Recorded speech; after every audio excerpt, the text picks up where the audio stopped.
Listening? Okay. Grass grows, birds fly, sun shines, and butter. Grass grows, birds fly, sun shines, and butter. I hurt people.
Alright, we're here.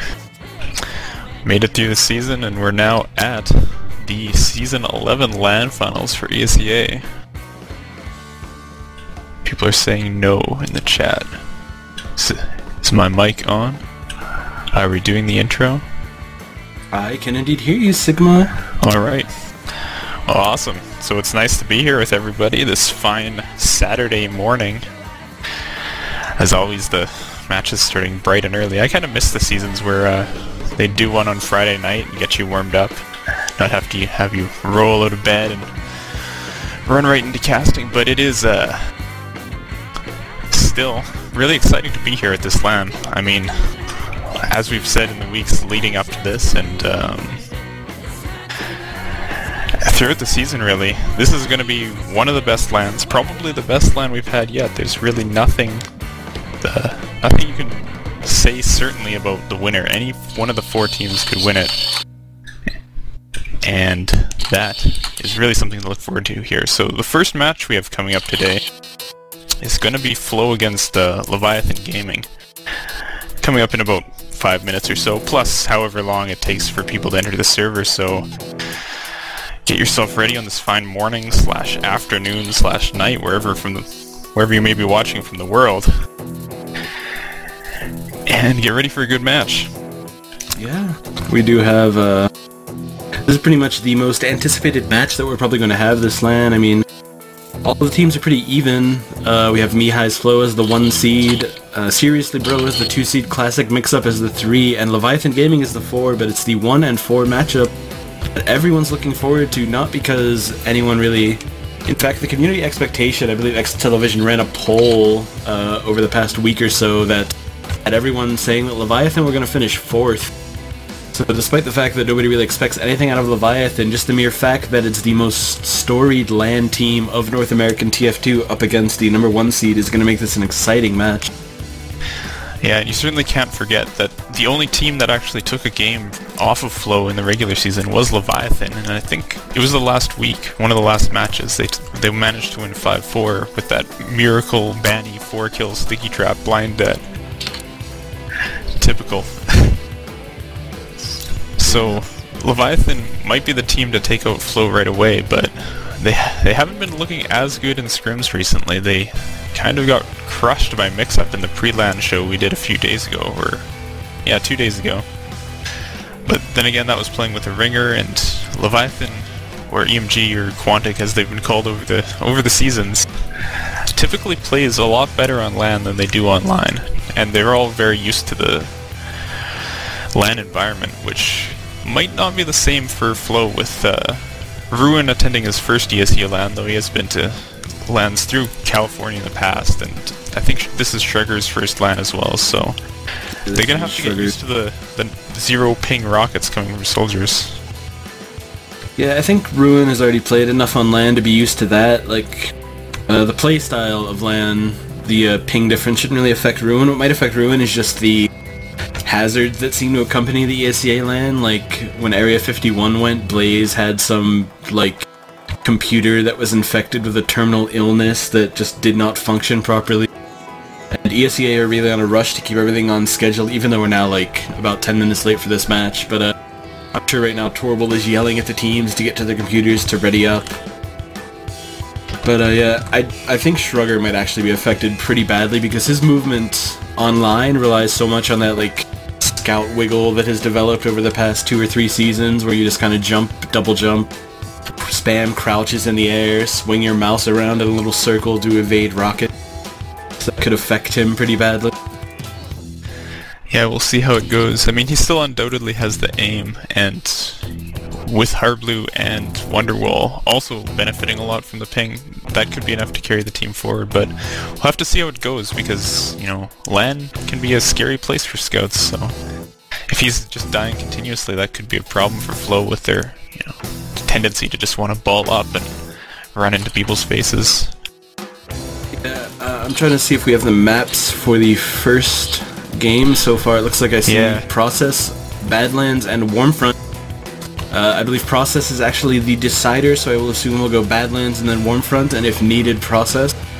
And I have to feel like those maps favor Flow pretty well, especially if we get to Process. That's kind of Flow's best map, but especially on Badlands, like, Flow's strategy pretty much revolves around bombing one soldier, and then when everyone's looking at him, bomb the other soldier, and they do a lot of synchronous bombs as well with Harblue and Wonderwall.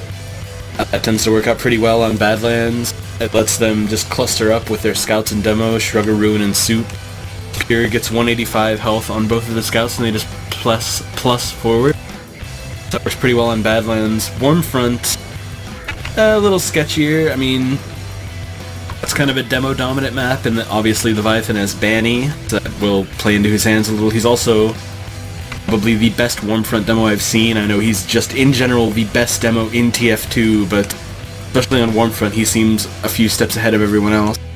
But if it makes it to Process, I have to think it's going to go back to Flow. I mean, I'm mentoring an open team right now, and I use Flow's mid-strats on Process as the basis for what they should be playing. Like, they bomb both soldiers in different ways, a lot of very clever ways, and then they just know how to push the point, where to push from, and how to do it.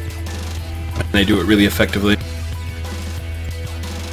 Yeah, I mean, it was tough for LG to take that game off of Flow in the regular season, so taking 2 out of 3, especially on these maps where Flow, as you said, can just play to their strengths on at least 2 of them. I mean, I could see them winning Warmfront as well, but it is intimidating to come to mid and know that your demo is going to take 50 damage from a sticky that Banny pre-fired because he can read minds and he knows where your demo is coming from onto mids all the time.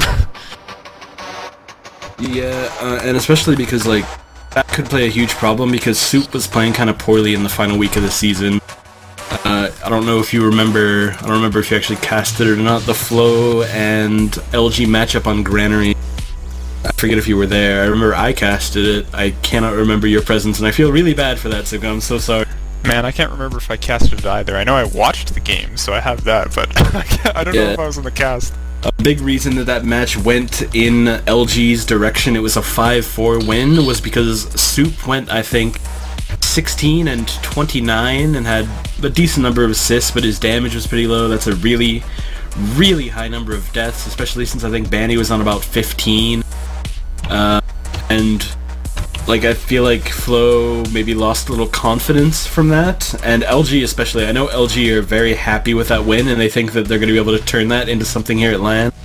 The entire week leading up to LAN in the Leviathan Mumble, everyone, especially Tyrone, was talking about how they really, really wanted to play against Flow first. Like, it was their dream matchup because they think that if they can get Flow off edge even a little, it plays into their advantage usually, and they know that if Flow are given time to play more maps of this LAN, then Flow will be able to settle in, they'll calm down their nerves a little. Yeah, and what you were saying about the high deaths there, I believe in that match, Pierre was almost doubling up on Shade's deaths as well. And that's just kind of a symptom of the way they play. I mean, when you keep a soldier in your combo, most of the time you jump forward aggressively, generally when you're Ubering, or when you're trying to make a play and your medic's just retreating with the demo or something like that, then you tend to have low demo and medic deaths because they just stay up between push after push, and it's kind of a more consistent way to play.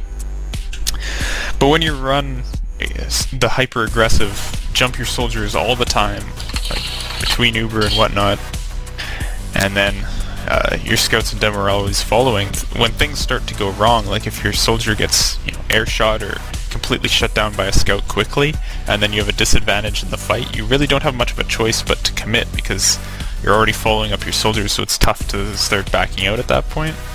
And as a result, when you're not just kind of rolling over everybody with your DM like Flo has been doing for most of the season, they start to take a lot of deaths on those power classes, the medic and the demo, and that's what led to them losing that previous match against LG. But it's very difficult to replicate that, that kind of result against Ruin, absolutely insane Scout, and I mean Wonderwall and Hardblue. Both, I think, perhaps better known as roamers. I mean, Hardblue roamed for a really long time before he started switching to medic and then pocket later on. I think that's perhaps one of the places that the jumping style stems from, is just he's used to roaming as well, so what the heck, let's just all jump the medic and call it a day. You can see that definitely played a part, especially on a Process and Granary, where Process, Hardblue had started using gunboats, having a dual gunboat soldier pair, and then he even carried that over into Granary, perhaps even to the demise of Flo a little bit. It seemed like Pure wasn't getting pocketed too much that map, and it seemed to cost them quite a bit. Hardblue has definitely brought a very aggressive roamer style to pocket. He even calls himself the roamer pocket, I believe. I saw a few posts from him on NATF2 saying as much. Yeah. I think it's a really good style. I mean, when you're winning a match, it lets you win so much faster because you're forcing fights all the time, and a jumping soldier is in general a lot more effective than a soldier who just walks forward and spams, because scouts are just going to bounce off of boxes and stuff and you're never going to hit a rocket. And you can of course do way more damage when you're landing right in people's faces, but like I was saying, when it starts to go poorly, it goes really poorly, and your medic is a lot more at risk. So that's why we see a much more traditional pocket role from most other teams. Obviously, they're still going to be very aggressive and jumping all the time, but it's not to the extent that Flo does it. And we see this is actually the team who does the most traditional pocketing out of all of them in Leviathan. Tyrone pretty much just sits with the medic constantly. He has incorporated some aggression into his pocketing role over the past 2 weeks. He's jumped a little bit more on middles at Bandy's request. That has actually helped Leviathan's play quite a bit, because having two aggressive soldiers, even though Tyrone's DM isn't the best, he doesn't do quite as much as Hardblue and maybe Platinum or Boomer would do, but Tyrone still does enough to depressurize and open up a lot of holes for Banny. But in general, Tyrone will be sitting on the ground, spamming, I don't want to say passively, but he won't be as close into the fight, he won't be as hugely aggressive as Hardblue or Platinum might be. So it'll be interesting to see those two matchups at work, kind of like the old style of pocketing versus the new style that might be trying to catch on. Yeah, we do see LG switching a little more towards it, as you said, and I think that's because a few weeks ago LG started to have Banny contribute a lot more to calls than they used to. Like, it used to be Tyrone kind of just running the show in their mumble, but using Banny to make calls is a really good idea, since he's kind of a huge TF2 nerd, I guess I could say. He plays a lot of pugs, a lot of jump maps, just plays a lot of TF2, so he has a very, very good sense for the game, and that's why you see him hitting, crazy blind deaths that kill 4 people on mid when he can't see them and nobody has eyes on them, and it's like 20 seconds after you set the trap. So I think using him like that can allow them to get a lot more pushes going where, they might have missed opportunities before, and I think that also lets them utilize Tyrone better, because having the pocket jump forward and be a little more aggressive lets you just put your demo and medic together, so it's a lot easier to walk through demo spam when that's the case, and as long as your scouts are in on that push with you, you shouldn't have to worry about a scout just dropping on your demo medic and causing a lot of problems. And of course, when your demo is banny, then that scout is probably just gonna die to 2 pipes, so you know, not a big worry there in any case. There's a bit of a worry for Leviathan coming into this LAN though, as the past week of scrims that I've been watching, Banny has not been playing up to the normal form, that form that earned him the nickname Banny Jesus. Apparently before last LAN, because of that commercial, the Black Equalizer commercial, Banny was even being called the Black Equalizer. But the past week of scrims, Banny has honestly not looked like quite the same demo. He's been bottom fragging, bottom damaging, he's dying to a lot of things that he usually doesn't die to. It feels like he's not... I don't know, it's like normally if a scout is going to come from X position onto Banny, Banny's going to know that he's at X position instantly. The past week, it's felt like Banny doesn't have a clue. Whether that's because maybe the team is just uncoordinated and Banny doesn't have enough information or what, I don't really know. But it's definitely a worry for the team that Banny has been playing kind of poorly. I mean, he's been bottom fragging for the first time I have ever seen him. That is kind of a big concern, because I mean, when you think about LG's style, basically, you almost rely on Banny to be carrying. Like, he's supposed to be their guaranteed pick as they're backing out. He's always supposed to kill somebody.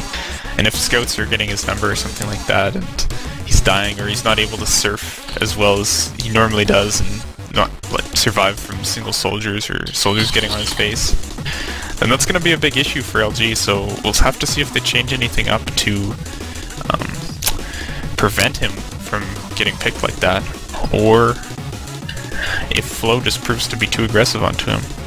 Well, I was talking to some of the other invite players over the past little while here, trying to get my information ready for the LAN. There are a lot of other players in invite who think that the way Banny has his team play to support him is a little outdated. Specifically the way he uses Sizer. Like, Banny is really intent on Sizer being with him and protecting him on middle. But a lot of other teams don't do that. It's like they think that having 2 scouts be aggressive is the best way that you can take pressure off of your demo. Meanwhile, having a scout just kind of sitting back and denying entryway is a bit of a waste of talent, especially with Sizer, because Sizer is a good scout. He has very high skilled DM, good movement, smart player. So it kind of neuters him a little bit to have him sitting back on middle. It's like, okay, I need to sit here and make sure that no scouts get to Banny. Yeah, and that also leaves Clockwork out to perhaps be baited into fighting both enemy scouts, because if he's running forward while Sizer's too concerned with stopping a soldier or something like that, then they can just switch their focus and delay their aggression and cause a lot of problems for LG. Well, it's very variable mid to mid, because you know, no matter whether your strategy happens to be superior on a mid or not, it can all be decided by one extra pipe or rocket hitting and making too big of a health swing for anything to matter. So hard to really predict what's going to happen in that regard, but we shall see as we get to the first map. And I see the maps are up on the stream now. I'm not sure if that's really the order, but Process, Badlands, Swarmfront sounds about right. Yeah, we'll figure the order out eventually, but you do make probably a good when point the server there. goes live. Yeah. We'll find out at the very last second, as is always the case with the ESEA lands, but you did make a good point there. Clockwork does often die, like, supported by himself. Maybe he's getting a little too aggressive for the team, but a lot of it seems like the team just isn't helping him as much as they could be. I do think that the addition of Dave AC instead of Mackie has helped a lot in that regard, because Dave AC is pretty much always in. Very amenable to what Clockwork wants him to do as well. Like, if Clockwork is fighting, Dave will be there right there supporting it. And that's very nice for Clockwork to have, whereas Mackie just kind of did his own thing, and it worked, but it wasn't maybe not the best for a team. Right. Although the old LG style kind of revolved around Mackie's play to an extent. Since they'd been playing with him for so many seasons, it was practically expected that he'd be going and dying seemingly like a fool behind the enemy team, but it took a lot of pressure off the combo because somebody had to go kill Mackie, and then somebody had to deal with him sniping out of forward spawn later. So It worked for them then, but yeah, I do agree that Dave AC as a soldier, never mind the off-classing so much, is definitely what they need, and he does play well with Clockwork. It looks like we have the TV ID finally. I posted it into the Twitch TV chat, and I believe Alpha just threw it into Mumble actually for all of you as well. The first map is officially going to be CP Warmfront. I do think this favors Leviathan a little bit, but the fact that it's the first map of the day means anything could really happen here. I'm interested to see how Soup comes out of the gate, because the last time Soup was on LAN, he did an entirely different style of play from what he's used to online. It felt like he was waiting out of fights longer than necessary, cleaning up rather than doing the initial damage. His role on Area 51 is a lot different from what he has to do on Flow, though. On Flow, he kind of has to be the cleanup guy, because he's never going to be in first. It's always going to be Hardloo and Wonderwall being aggressive. So Soup is just kind of there to blob up with Ruin and Shrugger and come in late. So if he's playing that style, it would work very well, I believe. But it's kind of hard to plus forward across the mid of CP Warmfront, since it's just so big and the terrain isn't the best to get across. Yeah, that's for sure. Especially, I mean, if Banny's playing to form, then there's going to be stickies all over you anytime you try to walk forward, so... Yeah, that hurts a lot as well. I'll be interested to see how well the double soldier aggression can work on this middle, though. I mean, like I just said, it's huge. It's not the best terrain for soldiers, unless you end up above those little pits in the main chokeway, in which case you get a little bit of free damage, but teams tend not to linger around there. But we do see our first error of the LAN, as Tyrone must be running the ESEA client to play on the server, and people are just getting dropped left and right here, so that's not good. Well, we may be in for a little bit more pre-game as they get things sorted out. Almost expected at this point that there's going to be some bumps in the road, but hey, at least the update that hit on whatever it was Wednesday isn't today. I mean, I wouldn't put it past it. Yeah, if the Pyrovision had come out during LAN, it would have been pretty brutal, but pretty funny as well. I was kind of hoping, my secret desire was that when the Equalizer got nerfed the other day, and they introduced the escape plan, part of me was just like, oh, I hope Kalkin keeps the escape plan banned so that we can see a LAN without Equalizer. As funny as that would be, it would hurt. It would hurt me in my soul. It would hurt indeed, but it would be very funny to see. I don't think a single team on here has ever had to practice without using the Equalizer to aid their rollout, so it would end pretty poorly for everyone involved, I think. Well, perhaps, but I mean, all these guys have been playing since well, maybe not all of them, but most of them have been playing since before Equalizer existed in the game, so I still remember the old granary rollouts where you'd still get 300, and I'm sure they do too. But thankfully we don't have to play with that, unless the item server's down or something like that, and then we do have to play like that. Yeah, speaking of the vanilla playstyle, just want to give a little shout out to the eXtelevision I-46 Fund, excuse me. If most of you don't know, we're trying to get some North American teams to Europe to play in the upcoming Summer LAN that's happening in late August. And if you head over to xtv.chipin.com or eXtelevision.com, eXtelevision.com, excuse me, you can find some information about that and perhaps even donate. I believe we have about 10% of the money raised right now to get some American teams over to Europe to prove that we are the dominant TF2 force in the world right now. Yeah, that's right, despite our silly hats and ridiculous overpowered sticks. Yeah. Our soldiers are strong. Very strong soldier. And if you listen to the Land Roundtable from the other night, you heard that Clockwork's most feared opponent on this LAN is every single soldier from every other team. Just so you get some idea of how dominant our soldiers are, even Clockwork, the great American scout, is scared of them. Maybe he's just putting on a show. He says he's afraid, and he's gonna run into their faces, stare them down. No fear. Yeah. No, I don't think that would be the best idea. Run straight into soldier. Run straight into a rocket. But we do have a lot of people joining up finally, so it looks like they're getting things sorted out. I'm sure they're getting whipped into place now, since we're approaching 30 minutes past the original start time, but hey, this just puts us closer to our second match, right? Yeah. We do have about 8 in the server now, so I'm assuming we'll be live soon, assuming there's no more technical difficulties. I hope there aren't any. They forgot to change their tag to LG, dear. so I'm gonna be calling them EMG and Quantic the entire time. That's just, you know, Tyrone's team. We could just go back to calling them the Prophets featuring Dashner, as they were known for that one LAN. Go to the Season 5 original name. The team's called Don't Trip. Is that seriously the name back then? Yeah, it was. Okay.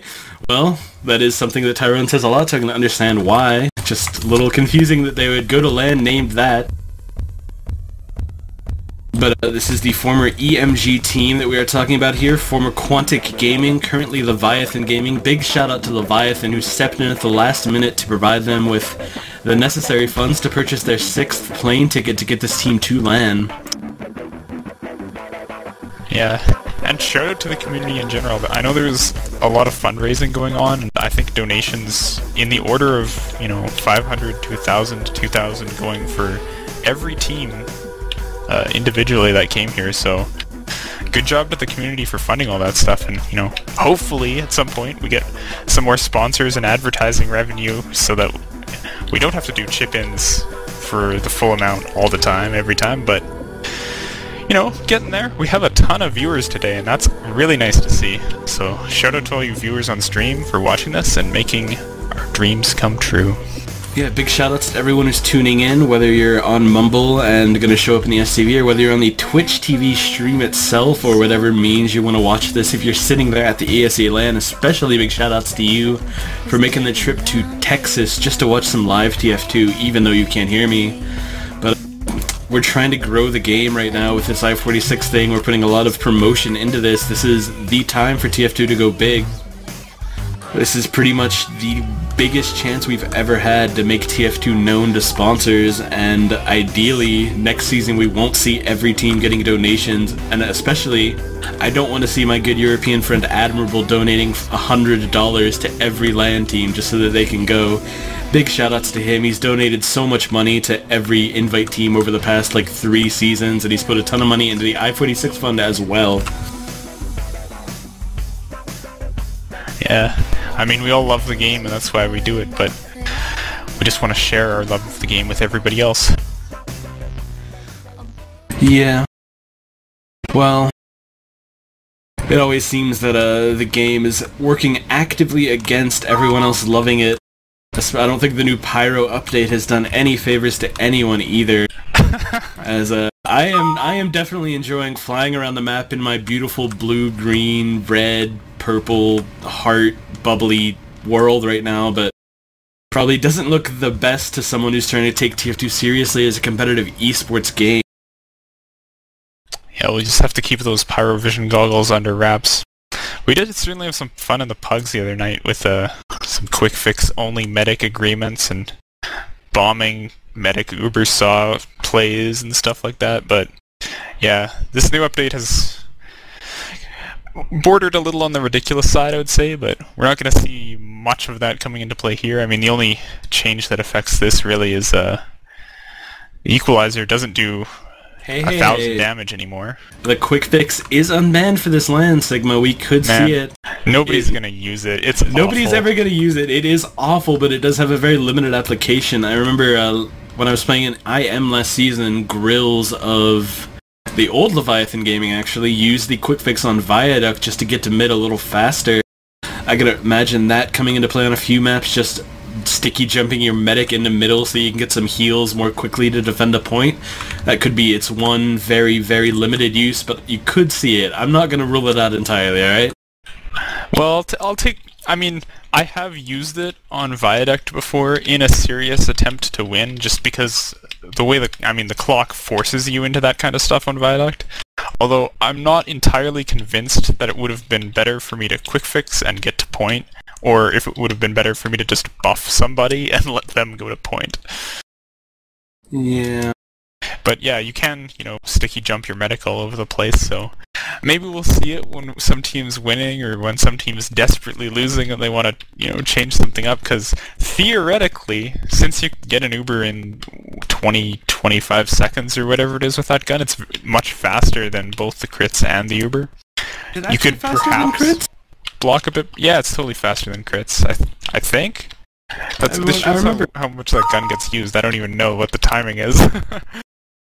I remember when it came out, I believe it was 30 seconds, the same as Crit Screeg, so they would charge at the same time, and then you're sitting there with your, super quick healing, and the other team's sitting there with insta-gib rockets, and you're just like, well, damn it. There's not really much else you can do. Yeah, you have to hit all the edge splash and heal it back up, take those 135 damage rockets. We need to stop the conversation for a minute. The stream has to be restarted. A bit of an issue. We will be right back, folks. Sorry for this technical inconvenience right here. We will go live with the first match when we are back.